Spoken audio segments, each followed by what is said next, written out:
Welcome back. Unfortunately, no new mods today. Brake lines were done last video, all worked out fine. Unfortunately, the coolant leak I thought I'd resolved is not resolved.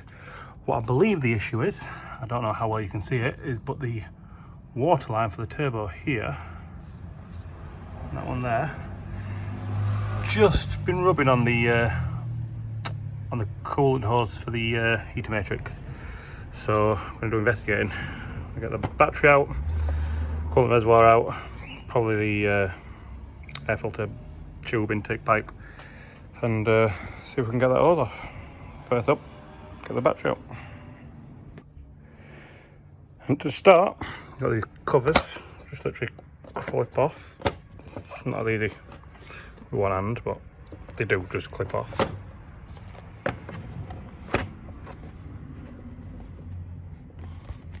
Ta-da! Chuck them to one side. Now this one, which didn't even clip off, it just falls off. Put that over to one side. Then remove the battery. Negative off first, positive off second. Car's unlocked, so that might get left off.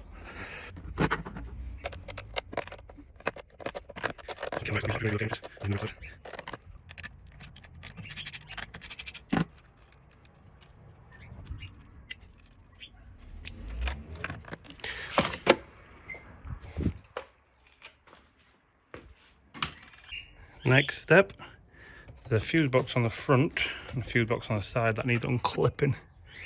I believe they just, nope, that just clipped off. Put that out of the way, just took it out of the way for a minute. And that's clipped off. Let's see why that won't pull up. You've got these little tabs here that clip on. I'll come back to you. Yeah, just had to push this little tab in, then that comes away. That's actually separate from the box. And you've got a fuse box cover. In there, got a little tab. Just pry it with a screwdriver, that pops straight off.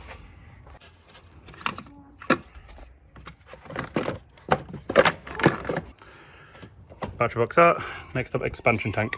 It's just a little screw there and a cable tie, because I lost a screw. It was a temporary fix at track. Forgot about that actually. So screw, then tuck this out of the way some over here.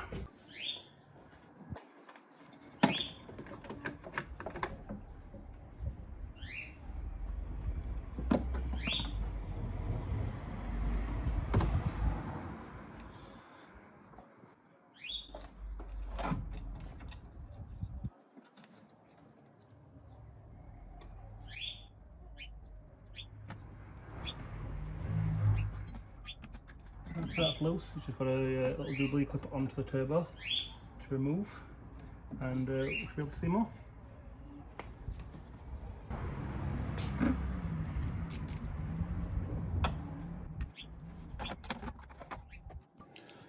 I forgot it's actually easier to remove the turbo heat shield.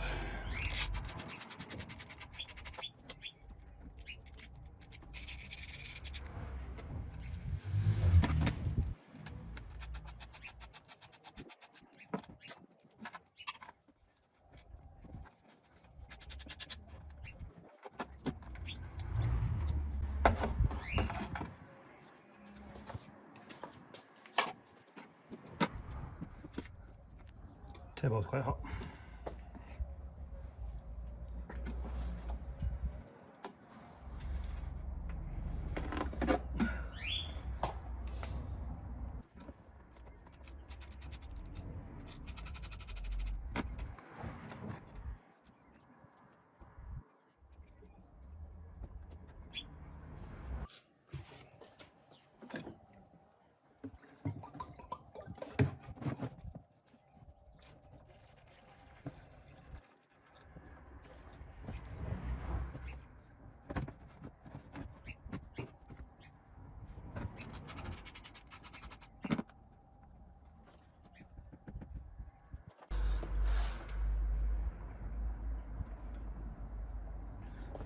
Get a bottle for that. Can't get the trainer.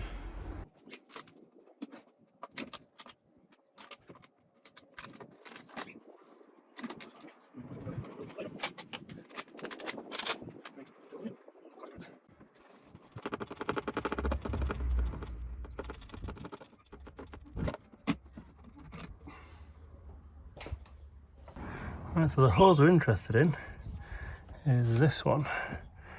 We spin it round, pardon my fat arm, tiny little split there. So yep, that hose needs changing. That hose goes a little circle up there, a little spring clip down there, and let's move all the battery cable out there. The joiner somewhere around there. So let's start us getting that off.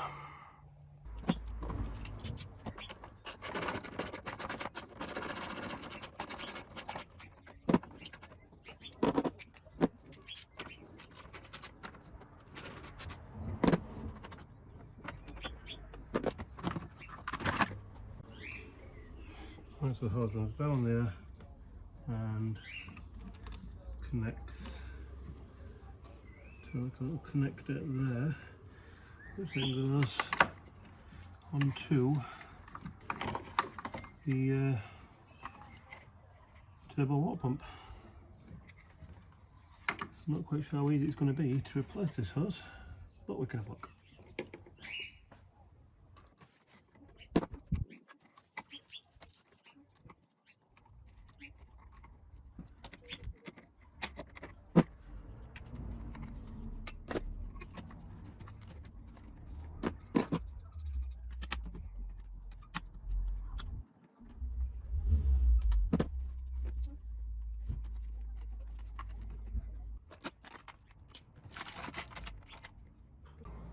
Right, it's off.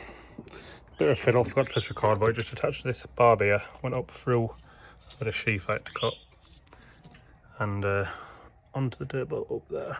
But as we can see, if we spin over, it's got a tiny little crack in it.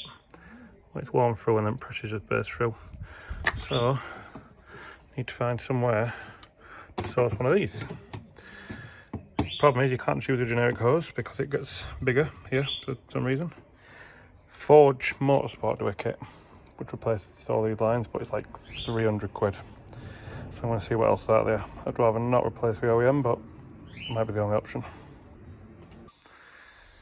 Right, we're back. It is the next day. After getting the hose off yesterday and having a look at the damage, I decided to pull the barbecue out and enjoy some of the bank holiday weekend without having my hand liquid in oil. So I had a bit of thinking. We had a couple of choices: either get the new hose from Renault, get a hose from a breaker, get an upgraded hose, or repair this hose. So I've gone with the cheaper route after speaking to a couple of specialists who said these hoses are actually pretty reliable and there's no real need to upgrade. I've mentioned a couple of breakers, but being bank holiday, I thought, well, they're not going to get back in touch with me so quick. So I nipped to the local motor factories, picked up a couple of bits. And this is what I've got. Got some hose in case that hose can't be repaired, a little 90 barb, some straight barbs, some Jubilee clips. See if we can repair it. I'm not proud of this repair, but I'm hoping I can get a replacement hose, and it's not a big job to get it out. So let's have a look. Right, so this is what we've got. Pardon the bad lighting. A standard hose with a split. Got some connectors, 90 degrees. I'm thinking, simple 90 degree there, try it, see how it fits. Could even pull it in a little bit so it pulls away from the heater hose. So first things first, we need to get all this sheathing off. Not my toes, just got to easy off.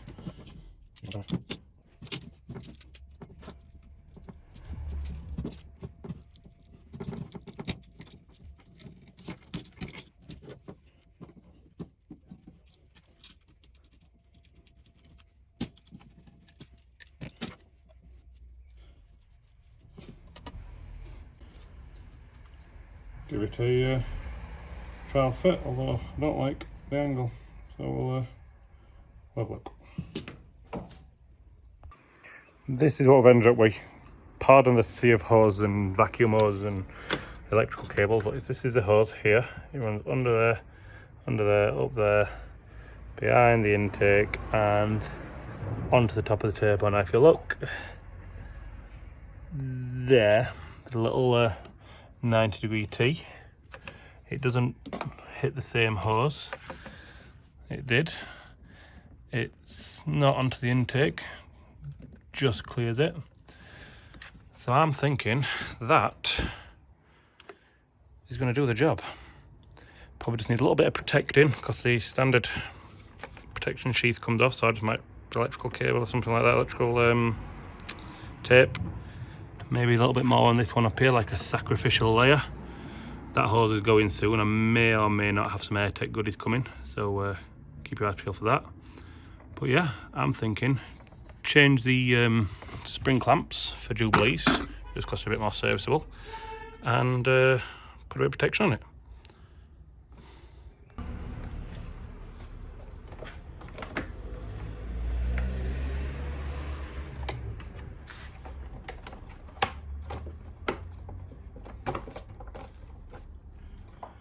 Sorted. Just need to fill the coolant back up, bleed it through, get it nice and warm, check on it, make sure there's plenty of coolant in it, and make sure it's got no leaks.